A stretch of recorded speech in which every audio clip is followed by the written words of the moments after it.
So here we are back with another season of House of Dragons, or as I like to call it, House of Incest or House of Freaky Ass Relationships. And you know what? Season 2 does not disappoint in showing you what happens when you try and keep it all in the family.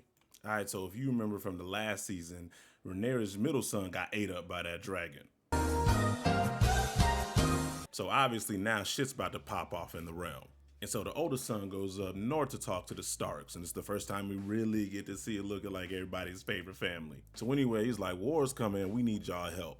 Go ahead and lend us some of y'all boys so we can get out there and beat some ass. And Stark guy's like, bro, we gotta defend the wall like we do every winter. Like a long time ago, y'all bitch ass dragons wouldn't even cross this wall. That's how dangerous it is.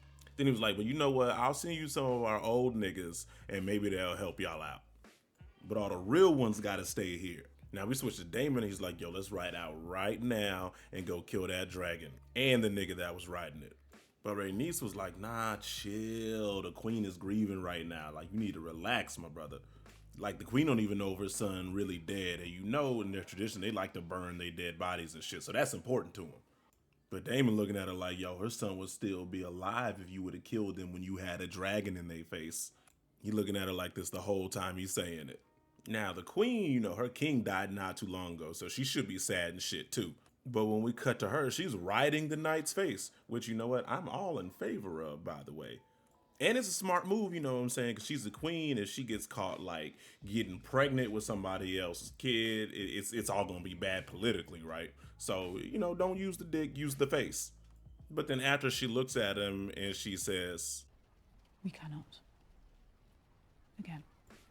and he's got to be like, bitch, what? Like, you the queen, you ordered your pussy on my face. What you mean? Now they have a little small meeting with the court and the king walks in. And the king ain't kinging. He over there distracted by his son. Like his son in here causing problems. This dude right here is the master of coin. That sound important as hell, right? And the king like, nah, get down on all fours and be a pony for my boy. Luckily the master of coin gets saved by the queen, but the new king, he just not ready for the position. The hand told his ass like, my nigga, chill out. Like, you already showed your strength. Now it's time to relax. And he like, ugh. Now the queen, she kind of annoyed by everything that's going on, right? So in the next scene, she taking a shower with like her handmaids or whatever they're called. And I'm sitting here watching them like, damn, there's not nary a bubble in sight. Like, they not using soap at all. Like in the earlier scene, we seen her put that royal flesh pocket all up on the knight's face. And when they bathe, they don't use soap anywhere on their body? Nah, you can miss me with that. Then we get to see even more incompetence with the king dealing with like the subjects of the land. And to be fair, you know, he's a new king. He's young. It's not his fault. He's still learning. But like when this dude comes up and be like, yo, I need my sheep. You know what I'm saying? The king like, oh yeah, you know, that sounds reasonable. Go ahead and get your sheep back. But the hand steps up and is like, nah, player, we need these motherfucking sheep to feed our dragons. Like, we already had this whole thing arranged. So naturally, the new king walks it back. You know what I'm saying? Like, he's learning. We get it. But then you got this nigga always conniving in the background over here, right? He sees the hand advising the new king, and you know he wants some of that. Personally, I don't know how I feel about him having any position with that whole foot fiasco he pulled last season. But in the very next scene, freaky foot fetish man is already in the new king's ear. Like, yo, that hand was the old king's hand. You might need a new one. So I guess we're gonna see where that goes. Now Rhaenyra pulls back up to her spot and she is not looking happy, all right? Earlier in the episode, she pulled up on like the remains of her dead son, the dragon. So, you know, she knows what the hell happened. So she pulls up to the table and they all talking some shit. And she's like, yo, fuck all that. I want Aemon right now. Don't nothing else matter but avenging her son. Now, Uncle Grandpa took that to heart. That's Daemon, by the way. I like to call him Uncle Grandpa because that whole incest thing was nasty. So he pulled up to the people that he used to have the command over, right? And he trying to find a way in so he can get to Aemon. Aemon, Daemon, all these names is too damn similar. Anyway, we had the funniest line of the episode here. He talks to his guards like, yo, I hear you don't like the high towers. And my boy's like, fuck the high towers. Uncle Grandpa meets up with this dude and he's like, yo, you about to roll with my boy and I need you to go kill the prince. He got, you know, the one-eyed dude. Go end his motherfucking life. And dude's basically like, all right, cool, I got it. So they set off to sniff out where Aemon at. And I literally mean sniff out because they got a little pupper with him. He's a cute little dog. But before they get there, they happen on the king. And he chilling with his boys. They all drunk as shit on the throne, right? And the king talking about he need a better nickname because they called him magnanimous and ain't no one know what that means. And he's sitting there with his boys and like, I need something that commands respect, like King Aegon, the big dick or something like that. Funny scene, but you can tell the king is trying to be liked by everyone, which, I mean, it could either go good or bad. I know a lot of you Game of Thrones fans and shit know the story. I don't know what's gonna happen, so it's all new to me.